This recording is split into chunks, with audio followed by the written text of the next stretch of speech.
أعوذ بالله من الشيطان الرجيم بسم الله الرحمن الرحيم ألف لام ميم ذلك الكتاب لا ريب فيه هدى للمتقين الذين يؤمنون بالغيب ويقيمون الصلاة ومما رزقناهم ينفقون والذين يؤمنون بما أنزل إليك وما أنزل من قبلك وبالآخرة هم يوقنون أولئك على هدى من ربهم وأولئك هم المفلحون إن الذين كفروا سواء عليهم أأنذرتهم أم لم تنذرهم لا يؤمنون ختم الله على قلوبهم وعلى سمعهم وعلى أبصارهم غشاوة ولهم عذاب عظيم. Translation: In the name of Allah, the gracious, the merciful. Alif Lam Mim. This is a perfect book. There is no doubt in it. It is a guidance for the righteous, who believe in the unseen and observe Torah and spend out of what we have provided for them, and who believe in which has been revealed to thee, and which was revealed before thee, and they have firm faith in the hereafter. It is they who follow the guidance from their Lord, and it is they who shall prosper. Those who have disbelieved, it being alike to them whether thou warn them or warn them not, they will not believe. Allah has set a seal o'er their hearts and their ears, and over their eyes is a covering, and for them is a grievous chastisement.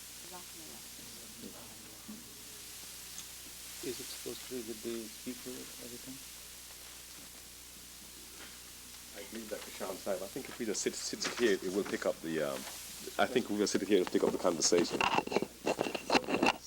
Just like that. So, Assalamu alaikum.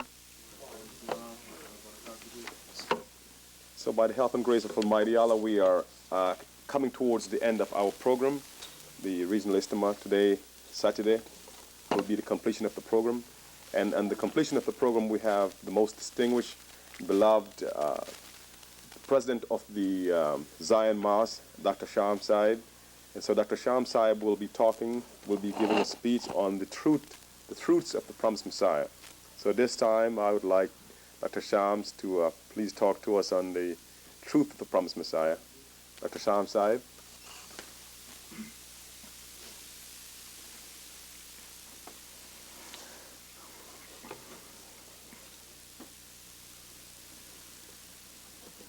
أشهد أن لا إله إلا الله وحده لا شريك له وأشهد أن محمدا عبده ورسوله أما بعد فأعوذ بالله من الشيطان الرجيم بسم الله الرحمن الرحيم الحمد لله رب العالمين الرحمن الرحيم مالك يوم الدين إياك نعبد وإياك نستعين اهدنا الصراط المستقيم صراط الذين أنعمت عليهم غير المغضوب عليهم ولا الضالين.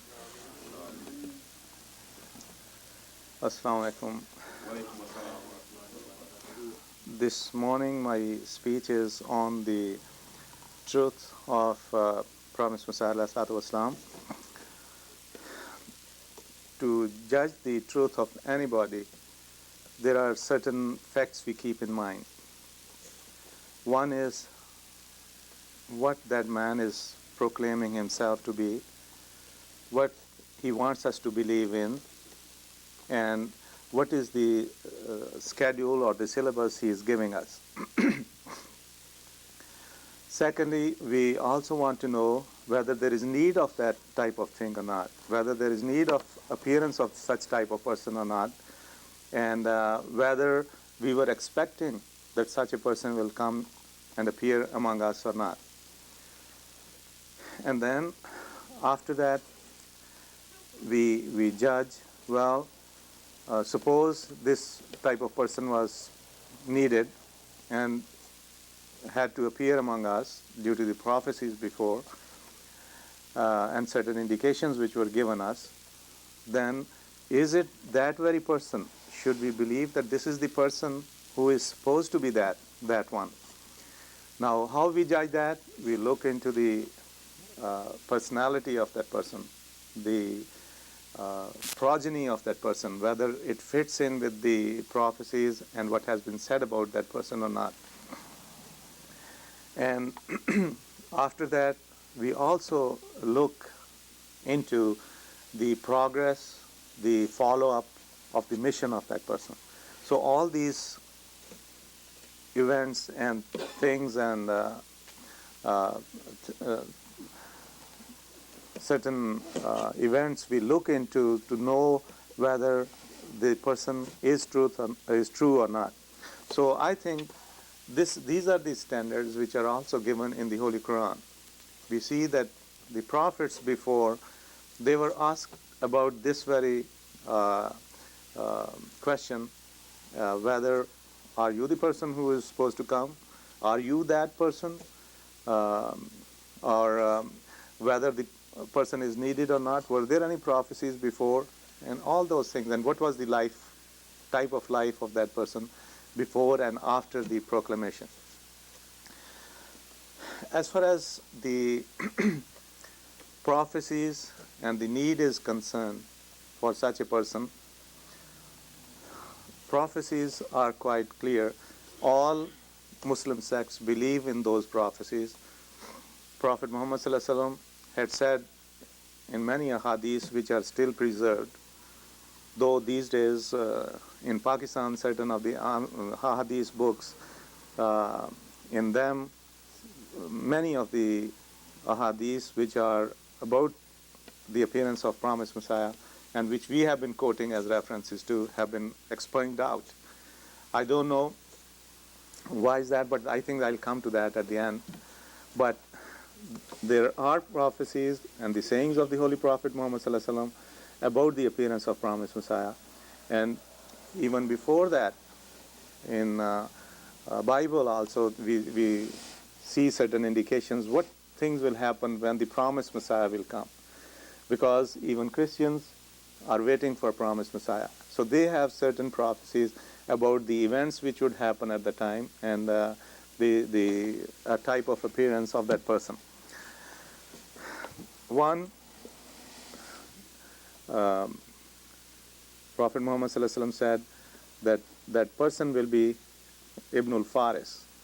He'll be not Arabian. He'll be from Faris area, the Farsi people.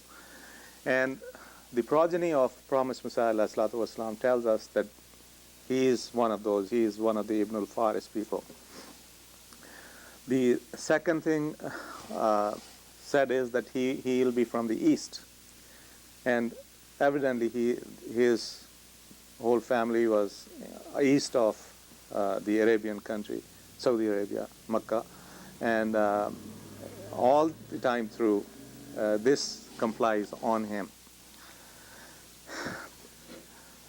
Now, in addition, as we just discussed earlier, Prophet Muhammad ﷺ said that when you find him, when you recognize him, convey him Islam. So this means he is a very important person in the eyes of Prophet Muhammad ﷺ, and hence in the eyes of everybody.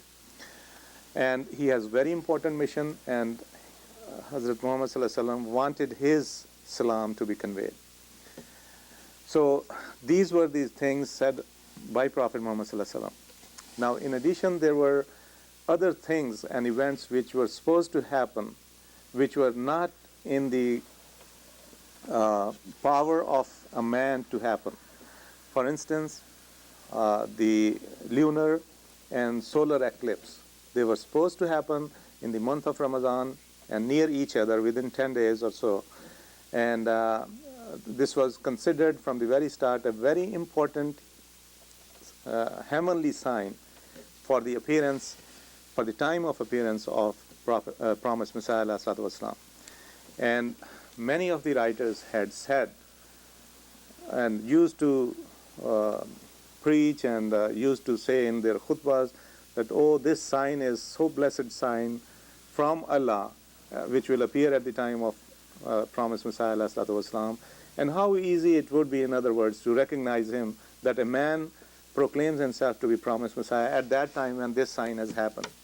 And even in astronomy, it is very, very rare that lunar and solar eclipse would come together so close during 1 month, within 10 days or so, and this was in the month of Ramadan.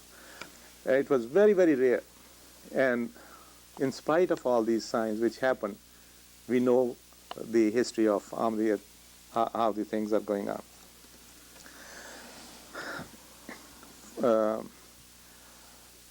These are the important signs and important prophecies about promised Messiah alayhi salatu wasalam. Now, as far as the personality of promised Messiah alayhi salatu wasalam is concerned, this was one of the very important factors to judge the truthfulness of a person who proclaims himself to be a prophet. And this has been a standard of judgment even in Holy Quran, has been mentioned in previous prophets too, especially with Prophet Muhammad sallallahu alaihi wasallam. And what is that? That he gives reference of his own life prior to this. So the same way promised Messiah alayhi salatu wasalam, Hazrat Mirza Ghulam Ahmad alayhi salatu wasalam, said that look at my earlier life. Have I ever spoken lies? Have I ever been on the side of falsehood?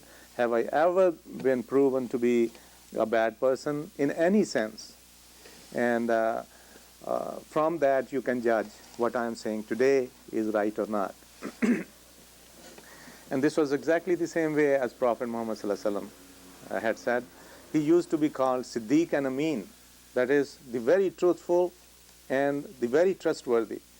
And from his very childhood they were so much impressed by his piety and truthfulness and every good action. And they always took him as even the judge for certain things, even for that black stones, which was to be decided where to put the black stone. He was the one who was asked and requested to decide. So this was his status before he proclaimed himself to be prophet. And that time also he collected those people together and told them that if I tell you that on the other side of this mountain there is army of an enemy, would you believe that if I tell you that? And this was their reply, that you never told a lie, and if you say that, we will believe it. This was impossible because in those days army had to walk on foot, and in that open desert, no enemy army could come in like that without being noticed. So that impossible things, they said, oh yes, we'll believe you because you never told a lie. And when he said, all right, I tell you that Allah has asked me to proclaim myself as prophet, they all turned against him and they said, are you crazy? What are you talking about? So the same thing here. Promised Messiah ﷺ gave them the reference of his previous life and told them, look, this is what I have been. I have lived among you so many years. Do you ever find any fault in my life, in me? And nobody could say that.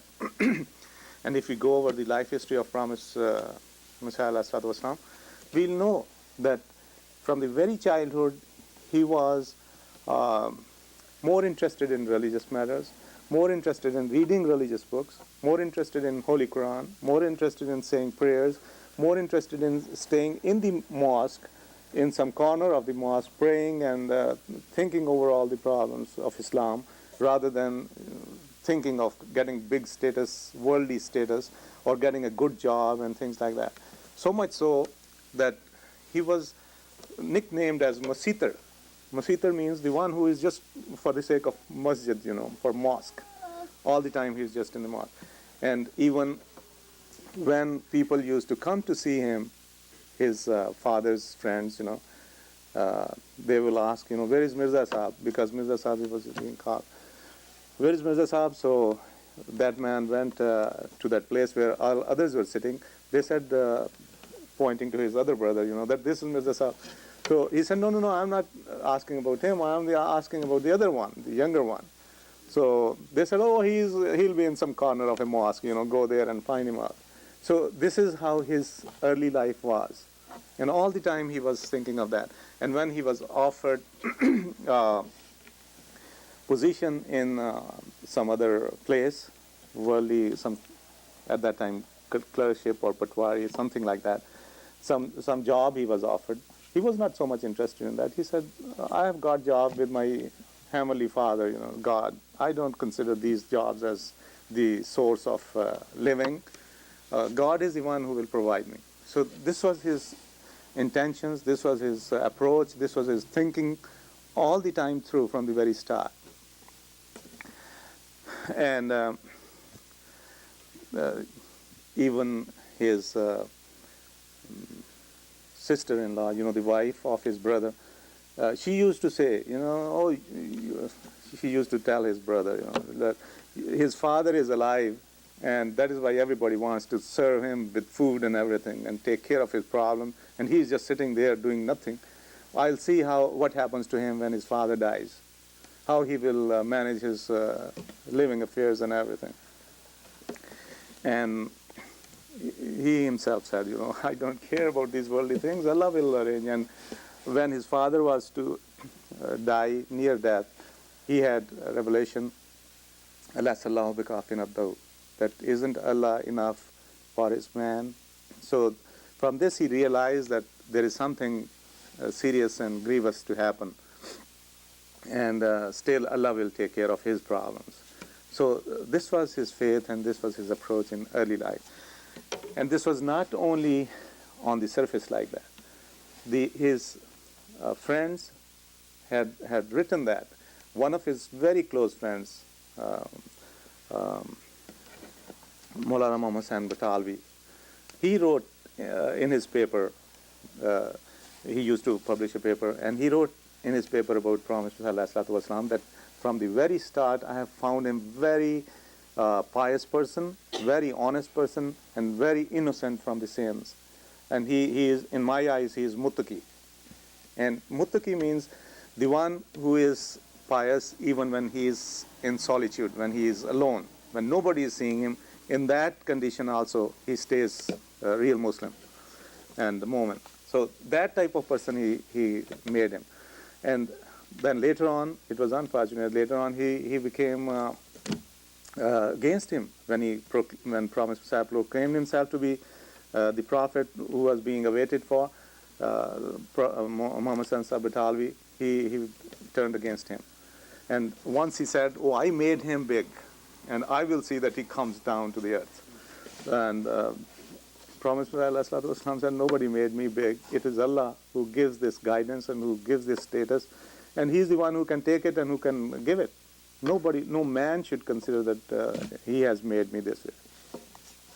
Similarly, there were other people who wrote the same way about him, that they have noticed that his life as a person was the real model life in that time and era. At the same time, the need of that person was that in India, the religions were in such a condition that Muslims were snubbed so much by the British by that time, since after 1857, when there was agitation against the British, by the Muslims especially. And Muslims were snubbed, and they were taken off of all the jobs. They were not given new jobs, and Hindus were promoted to new jobs and accepted. And many times it was written in the advertisements by the government, Muslims need not apply. So this was the state of affair under worldly affairs. Spiritually, since this was going on for some time now, the psychological effect of that was Muslims were getting very much depressed in every sphere of life, and even religiously they were thinking, this religion now is snubbed by Hinduism, by Christianity especially, which was backed by the government at the time. And even the big people among Muslims who were the leaders, even they were writing in such a way that, there is no hope for Islam. It is just finished, so to say, in India. At that time, promised Messiah ﷺ rose up and started writing that, look, this religion is never to be snubbed like this. This religion is forever and is live religion and is by Allah, and he has been assigned a job, and people will see how Islam is not only protected but will be victorious over other religions. And then he started writing Brahine Ahmadiyya and Victory of Islam and other books which he started. So this was the need of that person at the time. And Prophet ﷺ himself wrote that, look, has been witnesses by the current affairs that there is a need for a person, the person who is prophesied, and there is heavenly witness of lunar and solar eclipse for me that I am expected to be here. So this way, his need was there. Now, his proclamation was according to what was prophesied before. He was supposed to be Messiah Maud and Mahdi. He was supposed to guide the people to the true religion of Islam. And secondly, he was supposed to be like Jesus or like Messiah, who came 1300 years after Moses in the Judaism religion. Similarly, he was supposed to appear here with the same type of life and effects. Now we see that what was done to Jesus. Jesus was denied by his own people. They did not accept him in Jerusalem. Those 10 tribes which were there, they did not accept him at all. And he was so much opposed that they wanted him to die the most cursed death, which was to put on a cross and let him die there. And they did their uttermost to get it done. And they succeeded to the extent that he was put on the cross. Now, what we believe is that he was saved from that, and then he went to some other countries and finally settled in Kashmir and finished his mission there. Similarly, here we see that his own people, promised Messiah's own people, that is Muslims, did not accept him. Those people who were thinking him very pious person and muttaqi, they turned against him, saying, oh, no, it's impossible, you cannot be that. In spite of the fact that all those signs were fulfilled, all those conditions which were mentioned in the hadiths and other places, they were fulfilled, they were there, and there was need of that person at that time. Everybody was saying that. In spite of that, what happened? They said, no, you are not that person. You can't be Mujaddad and Messiah Maud. So this is what they did, and they went so much in animosity against him that they even tried him for a murder trial. And in that murder trial, he was acquitted. And he wrote about that look, the Pilate at the time of Jesus was weak enough to surrender himself and his authority to the people. But here, the Pilate God has given here to Muhammad's Jesus, to Muhammad's Messiah, was strong enough to stand and say, no, I quit this person because I don't feel that he is the guilty one. And the events were the same way. As Pilate's wife told him that, look, I dreamed about this man and he is innocent, so be careful. Similarly here, the judge's wife, I think his name was Alexander something, I forgot the full name. His wife told him the same way, that I have dreamed about him and I think he's innocent, so you please be careful about the decision. And he told these things to other people. And he met my father also, late father, in England too, and we have a picture of that person who was the judge at the time. So events happened the same way. Then those people did not accept him again, and they joined hands, so to say, with the opponents, with the Christians, to become witnesses for their trials. And those trials were just made.